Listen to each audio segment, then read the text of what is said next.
A gente tem um amigo que também trabalha com locução, o Nipper. E ele veio aqui. Ele também é... Eita, guitarrista? Tá, não falei, vai que eu erro vai que eu erro o instrumento, né? De uma banda que a gente gosta muito. E ele veio aqui, na verdade, falar sobre a banda. Mas depois, no fim, ele tava falando um pouco sobre locução. E ele tava falando que ele tava fazendo audiodescrição do filme. E era um filme de terror do Ursinho Puff. Você lembra disso? Puxa vida. Um filme de terror do Ursinho Puff.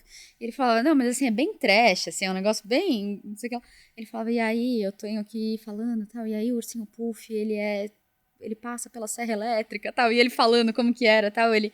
É muito engraçado de fazer a locução desse filme. Parece aquelas traduções que os caras imitam, né? Então, meu marido...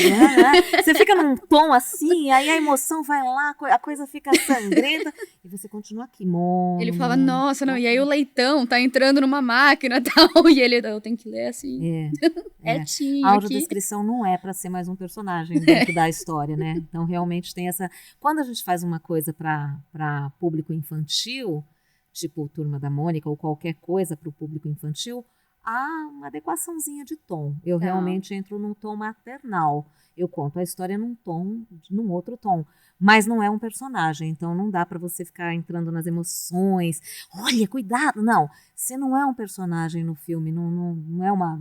Né? Que é uma grande diferença, né? Não é essa a função, né? A audiodescrição é só para você oferecer ferramentas para o deficiente visual ter a mesma leitura do filme, da obra que você que está vendo a imagem tem. E é bastante complicado, porque você tem que fazer isso sem interferir na trilha sonora original.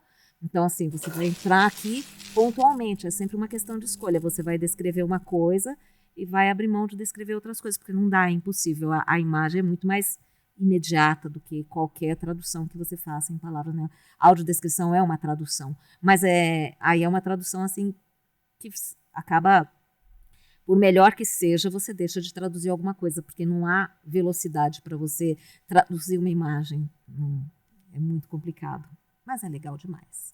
E eu estava sobre reconhecimento da voz, né? Eu estava lembrando que a gente fez uma lá na Fundação Dorina por conta do Cine Gibi. Teve uma ocasião em que nós recebemos lá um garoto, que é um menino que eu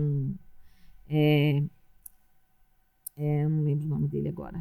Ele é um garoto deficiente visual que é autista e que é um digital influencer também, e que ele deve estar agora hoje na faixa dos 13, 14 anos por aí. Ele é uma graça, Pedro, que eu não lembro o outro nome, o Pedro.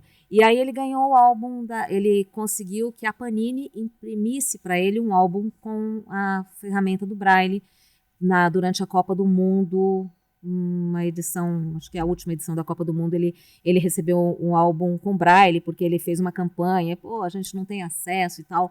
Aí, como a Fundação Dorina foi quem imprimiu esses álbuns com Braille, a gente teve uma entrega desses álbuns para a turma da Fundação Dorina, para a criançada, os que a gente chama de clientes da Fundação Dorina, ou seja, crianças com deficiência visual. E o Pedro estava lá, e aí o Pedro falou, quando eu me apresentei, ele, Valquíria, o que você faz aqui? Eu falei, eu leio livros. E ele falou, o que você lê? Aí eu comecei a imitar um pouquinho da narração do Cine Gibi, e ele ficou, aí assim, ele reconheceu imediatamente, Cine Gibi, Turma da Mônica, eu já ouvi sua voz, tal. E é tão gostosinho quando a voz provoca esse reconhecimento. E de repente esse conforto total, né? Me sinto ali, assim, reconhecida, é gostoso, reconhecida.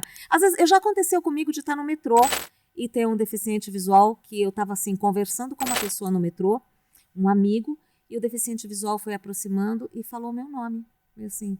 Nossa, aí eu falei, incrível. oi, eu conheço você, porque eu tenho livros da Fundação Dorina que você gravou. Nossa, gente, que sensacional, né? Eles só têm essa referência, né? Porque se você tiver uma imagem, você tem uma outra coisa para guardar, mas ele não, ele está com um livro ali, ele está ouvindo e tal, e ele reconhece prontamente a voz da gente. Muito bacana.